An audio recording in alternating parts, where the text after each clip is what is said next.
उत्तरकाशी में सुरंग में फंसे 41 मजदूरों को निकालने का काम लगातार जारी है। उम्मीद की जा रही है कि मजदूरों को जल्द से जल्द निकाल लिया जाएगा।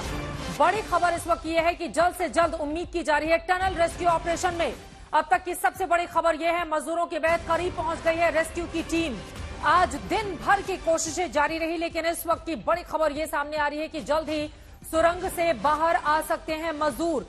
पाइप में रैंप बनते ही मजदूरों को बाहर निकालने का काम शुरू कर लिया जाएगा। आपको बताते चले कि कम से कम जिस तरह से बिल्कुल करीब टीम पहुंच चुकी है, माना जा रहा है कि आगे आने वाले 1 से 2 घंटे बेहद महत्वपूर्ण रहने वाले हैं। उत्तराखंड की सलक्यारा डंडाल गांव टनल में 12 नवंबर से फंसे 41 मजदूरों को बाहर निकालने की कोशिशें लगातार की जा रही हैं। रेस्क्यू के लिए सुरंग में डाला गया पाइप मजदूरों तक पहुंचने की खबर सामने आ रही है। अभी एनडीआरएफ टीम 2 मीटर आगे तक पाइप और डालेगी, जिसके बाद 17 दिनों से इस टनल में फंसे मजदूरों को बाहर निकालने की उम्मीद और बलवती होती हुई नजर आ रही है। हमारे साथ मौसमी सिंह मेरी सहयोगी ग्राउंड जीरो से इस वक्त हमारे साथ जुड़ चुके हैं। मौसमी, एनडीआरएफ टीम के भीतर वहां पर उसकी टीम की मौजूदगी है और इसके अलावा माना जा रहा है कि 1 से 2 घंटे के भीतर क्या उम्मीद की जा सकती है कि जो 41 मजदूर हैं धीरे धीरे करके उनको बाहर निकाला जाए?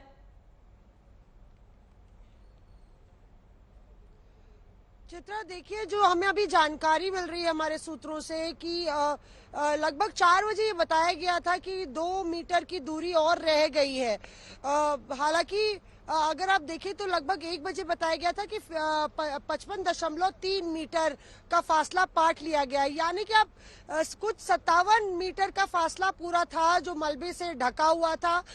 लेकिन अभी जो जानकारी मिल रही है उसके मुताबिक जो पाइप डाला जा रहा था, जो 800 mm का पाइप था, लगभग 2 फीट से ज्यादा का पाइप, वो जो पाइप डाला जा रहा था जब वो एंड पॉइंट पे पहुंचा था, यानी कि जो लास्ट पॉइंट है वहां पे पहुंचा था, जिसके बाद गुफा खुली हुई है, सुरंग खुली हुई है, वहां पे जैसे ही वो पाइप पहुंचा तो मलबा और गिर गया, ये जानकारी मिल रही है। और इसीलिए उस एहतियात के तौर पे अब काम थोड़ा पिछले 2-3 घंटे से थोड़ा धीरा किया गया, क्योंकि ज्यादा काम रह नहीं गया। तो कोशिश ये है कि अब दोबारा इस तरह का मलबा और ना गिरे, इसलिए जो दूसरा पाइप, एक और पाइप डाला जा रहा है, उसकी वेल्डिंग चल रही है, जिसमें 2 घंटे का वक्त लगता है। पिछले 2 घंटे से वो काम हो रहा है और उसके बाद जब वो पाइप पहुंच जाएगा टनल गुफा सुरंग में जहां मजदूर हैं, उसके बाद उनको निकालने का काम लगभग 3 से 4 घंटे आप मान के चलिए ये पूरा काम ले सकता है। तो रात के 9 भी बज सकते हैं या रात के 12 भी बज सकते हैं।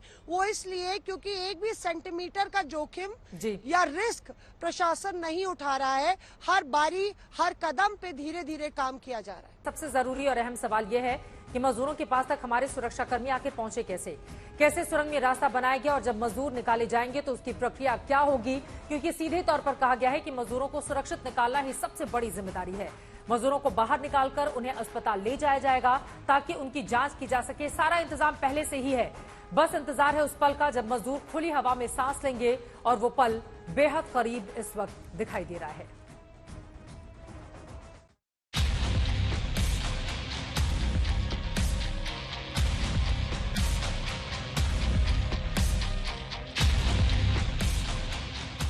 मजदूरों को निकालने का पुख्ता प्लान तो कामयाब होने वाला है, मगर मजदूरों को कैसे निकाला जाएगा, कौन सुरंग के भीतर जाएगा और कैसे स्ट्रेचर से मजदूरों को बाहर लाया जाएगा, सुनिए। एनडीआरएफ का इसमें रोल बहुत इंपॉर्टेंट है। 3 टीम, 4 जवान की टीम, 12 लोगों की वो बनी हुई है, अंदर जाएंगी ऑर्गेनाइज करने के लिए। ये पूरा वो फ्रेश है, ऑर्गेनाइज करेंगे जाकर अंदर। एसडीआरएफ एनडीआरएफ को सपोर्ट देगी। साथ में जो हमारे मेडिकल पर्सनल हैं, पैरामेडिक्स, वो जाएंगे अंदर। एक पूरा मेडिकल प्लान बनाया हुआ है जो एग्जीक्यूट होगा ग्राउंड पर। पूरा जो लेबर है उसको ब्रीफिंग उनको इसके मुताबिक दी है।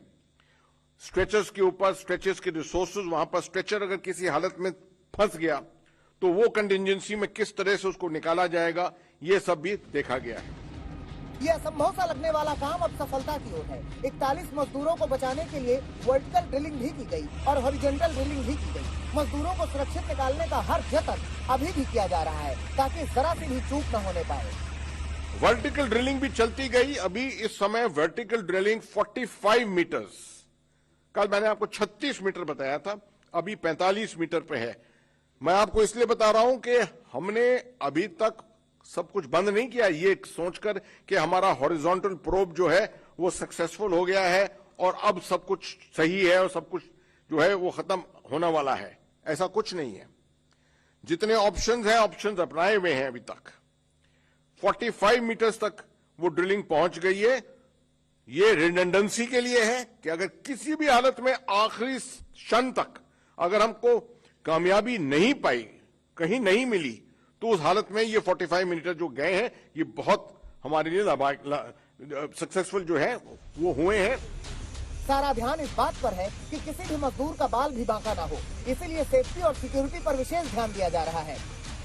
याद रखिए कि अभियान जब इस तरह का चलता है जिसमें 400 घंटे से ज्यादा हम इन्वॉल्व रहे हैं अभी तक, पूरे सेफ्टी प्रिकॉशन आखिर तक सेफ्टी प्रिकॉशन जो है वो अपनाए जाएंगे। किसी चीज पर भी प्री मैच्योर कार्रवाई, प्री मैच्योर अनाउंसमेंट करना जो है वो गलत होगा। It will be against all principles. तो इसलिए पूरे सेफ्टी प्रिकॉशन आपको याद दिला दूं, अंदर 41 हैं, बाहर बहुत लोग हैं जो इसमें जुटे हुए हैं इस काम में। उनकी सेफ्टी और सिक्योरिटी जो है उतना ही महत्व रखती है। आपको जानकर हैरानी होगी कि जब बड़ी बड़ी मशीनें फेल हो गई थी तब जिंदगी बचाने के मिशन को मिला रैट माइनर्स का सहारा। सिलक्यारा की टनल में तमाम दुश्वारियों को पीछे धकेलने के मिशन में जुट गए जुझारू रैट माइनर्स। टीम्स जो हैं हमारे रैट माइनर्स एक्सपर्ट्स जो हैं बड़ा मुश्किल काम जो कर रहे हैं, बड़े एनक्लोज स्पेस में कर रहे हैं, और साथ में आर्मी इंजीनियर्स, ये सब मिलकर इन्होंने काम किया है। They have been able to take it to 58 meters, which is a phenomenal achievement, I would say. इन्हें रैट माइनर्स इसलिए कहा जाता है कि खुदाई के ये एक्सपर्ट्स चूहे की तरह कम जगह में बेहद तेज गति से खुदाई करते हैं। खास बात यह है कि आधुनिक नहीं, हथौड़ा और साबर जैसे परंपरागत औजारों का इस्तेमाल करते हैं। अब आपको ये भी बताते हैं कि 6 लोगों की ये टीम काम कैसे करती है। पहले 2 लोग पाइपलाइन में जाते हैं, एक आगे से मलबा हटाता है, दूसरा उसे ट्रॉली में भरता है। पाइप के बाहर खड़े 4 लोग पाइप के अंदर से मलबे वाली ट्रॉली को रस्सी के सहारे बाहर खींचते हैं, और जब अंदर खुदाई कर रहे दोनों माइनर्स थक जाते हैं तो बाहर से 2 सदस्य उनकी जगह ले लेते हैं। इस तरह ये रैट माइनर्स बेहद कम जगह में बेहद कम वक्त में दुर्गम स्थानों पर खुदाई के काम को अंजाम देते हैं। 10 मीटर मैनुअल 24 घंटे से कम में उन्होंने अचीव किया है। This is something almost like as if a machine has been working. और इसके बावजूद अभी हम 58 मीटर पे हैं। पाइप पीछे से पुश होता गया है with the help of the auger machine, the pressure of the auger machine. तो करीब 400 घंटे से चल रहे मजदूरों का रेस्क्यू ऑपरेशन अपने अंतिम दौर में है। काउंटडाउन चालू है, खुशियां कभी भी सामने आ सकती हैं। उत्तरकाशी से ओंकार बहुगुणा, आशुतोष मिश्रा, अमित भारद्वाज और मौसमी सिंह के साथ आज तक ब्यूरो। बाहर की दुनिया जल्द से जल्द देखे हमारे 41 मजदूर, इसी बात की उम्मीद की जा रही है। बड़ी खबर इस वक्त की आपको देते हैं। मुख्यमंत्री पुष्कर सिंह धामी एक बार फिर से टनल के पास पहुंच चुके हैं। टनल में फिर पहुंचे हैं सीएम धामी। आपको बताते चले कुछ देर पहले वो टनल से बाहर निकलकर कुछ काम से बाहर गए थे, उसके बाद दोबारा वो लौट कर आ गए हैं। उनकी गाड़ी की तस्वीर आपके सामने है टीवी स्क्रीन पर। टनल में मैनुअल ड्रिलिंग चल रही है। आशुतोष मिश्रा हमारे संवाददाता जुड़ चुके हैं ज्यादा जानकारी के साथ। आशुतोष, मुख्यमंत्री फिर पहुंचे हैं, उम्मीद बढ़ती हुई कि आज ही सभी मजदूरों को बाहर निकाल लिया जाएगा। लगभग 35 मिनट का सन्नाटा जब फैला था ना इस मुहाने पे चित्रा, तो यकीन मानिए फिर वही निराशा होने लगी थी। 24 तारीख को लगभग यही सब कुछ यही हो रहा था। पूरी रात हम यहाँ पर थे इंतजार में कि बस अब कुछ हो जाएगा, लेकिन अचानक से जैसे मैंने देखा कि जितने एसडीआरएफ के लोग थे, देखिए जैसे अभी भी लोग दौड़ते हुए अंदर जा रहे हैं, अचानक से जैसे एक रेस लगी और दौड़ते हुए सब जैसे सुरंग के भीतर जाने लगे, तब लगा कि शायद वो घड़ी आ चुकी है जिसका इंतजार 17 दिनों से 41 लोग, 2000 रेस्क्यू कर्मी, उनके परिवार और पूरा हिंदुस्तान नहीं है बल्कि पूरी दुनिया कर रही थी। तो उसके तुरंत बाद जितने एम्बुलेंस हैं सबने अपने इंजन स्विच ऑन कर लिए, और जिस तरह के सिग्नल हम रीड कर रहे थे 4 मिनट के भीतर अचानक कैवलकेड अंदर आया सीएम का, वो भी जब चले गए थे उस समय।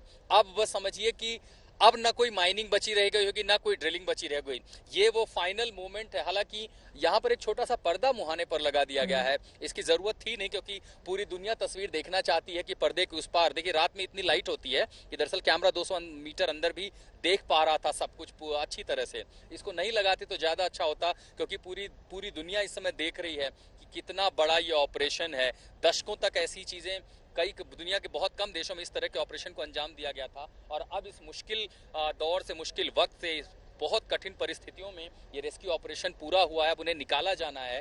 तो ऐसे में देखिए सीएम अंदर गए हैं, उनके साथ जो विशेषज्ञों की टीम थी वो अंदर गई है, बड़ी संख्या में एसडीआरएफ वाले अंदर गए हैं, रास्ता क्लियर करा लिया गया है, और बड़ी संख्या में, मुझे नहीं पता कैमरा वहां तक उस अंधेरे में दिखा पाएगा, लेकिन जहां बैरिकेड लगा है फ्रंट पोर्टल के पास, पहले मुहाने के पास, वहां बड़ी संख्या में एनडीआरएफ के कर्मी तैनात हैं, उनके साथ एसडीआरएफ वाले भी हैं, और उसके साथ जो आप सफेद जैकेट में देख पा रहे हैं, कोट में, वो पूरी डॉक्टर और नर्सिंग स्टाफ है। वो जो मेडिकल स्टाफ है वो दरअसल ये कोशिश कर रहा है समझने के लिए। अब देखिए ये जो आप रेडियम की वजह से चमक पहचान पा रही है, एनडीआरएफ की ड्रेस है, और उसके ठीक आगे सफेद जैकेट में दरअसल डॉक्टर्स हैं, नर्सिंग असिस्टेंट है, मेडिकल असिस्टेंट हैं, और वो इसलिए हैं कि सब स्टैंड बाय पे हैं। जैसे ही पता चला कि अंदर से निकलना शुरू हो गया है, उसके तुरंत बाद ये सब अपने एम्बुलेंस में रवाना होंगे। एस्कॉर्ट गाड़ियां इनको तुरंत वहां चिन्याली सौड़ पहुंचाएंगी। चिनूक हम देख चुके हैं, पहले ही खड़ा है, संभवतः शायद कल ही उन्हें एयरलिफ्ट किया जाएगा ऋषिकेश एम्स के लिए, क्योंकि मनोस्थिति और मनोचिकित्सक करेंगे। लेकिन आप समझिए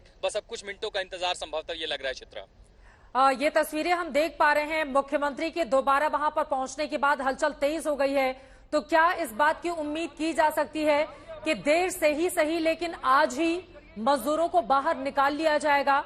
कुछ इस तरह की भी खबरें सामने आ रही थी आशुतोष की वहां पर एक हिस्से में मलबा गिरा है, इसलिए रेस्क्यू ऑपरेशन में दोबारा से दिक्कत खड़ी हो गई है।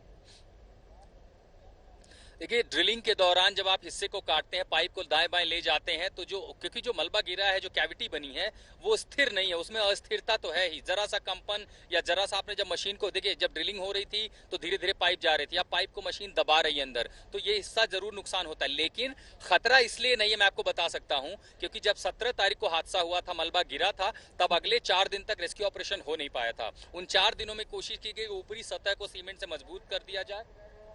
मैं स्पीकर की आवाज सुन रहा हूं, और ये दरअसल वायरलेस पे काफी कुछ बताया जा रहा है, कुछ अनाउंसमेंट हो रही है। जैसे कुछ स्पष्ट होगा मैं उसकी भी जानकारी दूंगा। तो सबसे पहले मजबूत किया गया स्ट्रक्चर को 2x2 के स्क्वायर बॉक्स उत्तरकाशी आसपास तमाम जिलों में कंस्ट्रक्शन साइट से लाए गए और लंबा सेफ पैसेज बनाया गया।